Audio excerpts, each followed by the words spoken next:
Hi everybody. I was having a really good chat at work yesterday. We was talking about the kind of support that we give our learners, those learners with ADHD, and coming from a background of teaching for many years and having ADHD, I shared with them some of the things that I found the most useful. What's really good is these don't just apply to people that have got ADHD. It could be autism, anxiety, depression, any other kind of learning needs. But I just thought I'd give you some ideas that you can potentially share at home or at school or wherever you need them, and potentially even at work if you just need a hand in getting things done or getting things started. So, first one up is something called body doubling. So, this is where, in order to get things done, you almost need to just be sat with somebody that's either doing work or they're just in the room with you or they potentially are helping you to do it. Quite often, where all of my learning is online, so I will be onto a Zoom or Teams meeting or whatever, and that body doubling, just being there to help support and talk through the work, is enough to enable somebody to make a start to get things done. Second one is multitasking. So having a couple of things on the go at once. So you might have music on YouTube or Spotify. You might have Netflix on in the background. You might have one or two things that you're doing. For some of us, multitasking actually enables us to get more done and to help us focus. Equally, not multitasking at all and literally having that one thing to do might also be the option. This is another great thing with ADHD, is that there's lots of strategies and some may work and some may not work, but they don't all work all the time. And actually, sometimes you need the complete opposite of the thing that you had before in order for it to work.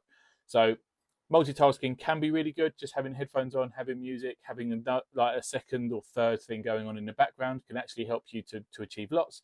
And by the same token, having absolutely no distractions whatsoever, just having that one thing can also help you to focus until something comes on or somebody comes in or whatever it is, and suddenly you are done for. Basically, you just can't concentrate. So they could both work. Another thing is chunking. So if you've got something that feels like it's quite a big thing to do, breaking it up into chunks and go, right, I'm going to do this bit, just do this bit. That's all I'm going to do today. Or just breaking it down into first bit, second bit, third bit. So for some of my learners, when they've got projects to write or campaign write-ups to do, instead of tackling the whole thing in one go, it'll be like, just do your introduction, just do the campaign you were working on, just tell me about the content creation or whatever it is that we're doing. We can chunk it and then just take each chunk, because the whole thing altogether is too overwhelming. Timers can also be a good use. So for some, it's good because you can have a timer and you go, right, I'm just going to do this for 5 minutes or 10 minutes or however long you feel you can concentrate. For some people, having that timer and that countdown can actually create distraction. So you're focused on the fact, oh my God, I've only got 8 minutes to go. So it doesn't work for everybody, but for some it does. So you can always use timers. The Pomodoro method is another good one, where you will kind of work for however long, 10, 15, 20 minutes, and then give yourself a 5-minute break, and then come back for 10, 15, 20 minutes, then give yourself a 5-minute break. So a bit like chunking, but it's just got a title to it. But that can be quite helpful.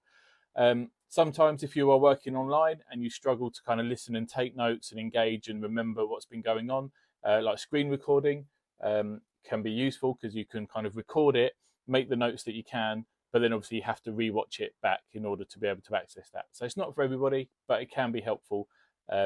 When I'm giving back my feedback or my marking and things like that, quite often I will record my marking. So I will have comments on the side of what I'm doing, and then I will record a video that goes through the marking to explain what needs to happen and what my justification is, because then it will help some of my learners to just watch the video, read the bit that I've asked them to elaborate on, access that bit, and then move on to the next part of the video. Sometimes limiting external distractions can be really useful. So, if you work from home and you're working in the front room or the dining room, and then the dog's there and the cats come in and the kids come home and things like that, that can be really kind of just hard to be able to focus and not pick up on what's going on around you. So trying to find somewhere that limits those external distractions. So it could be working in your room. It could be that you're lucky enough to have an outside office. Might be that you go somewhere else to work. So whether that is a library or a coffee shop that isn't too busy, or you have headphones on, but just trying to limit those external distractions, keeping your phone out of the way, because it's like the amount of pickups that people do, because they kind of get to a point and go, oh, pick up their phone, or something goes off, or Apple Watch goes off. So remove those distractions if you think they'll help you. Planners can be quite good. I'm not a huge planner person, because I think I spend too long filling out the planner or the bullet journal or the diary or whatever it is, and I'll be, all right, I'll do all these things. Sometimes I'll do a checklist or a bit of a brain dump, which can be really helpful because you can just tick things off as you go. But for some people, planners are really, really, really good. I put all of my effort into the planner and then kind of lose all my focus after that. So it doesn't work for me.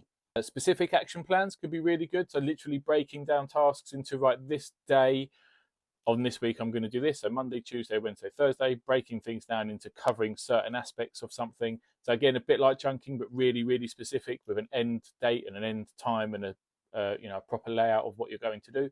Can be really useful for those that struggle to visualize the end goal. So just having that very rigid pattern can be really good.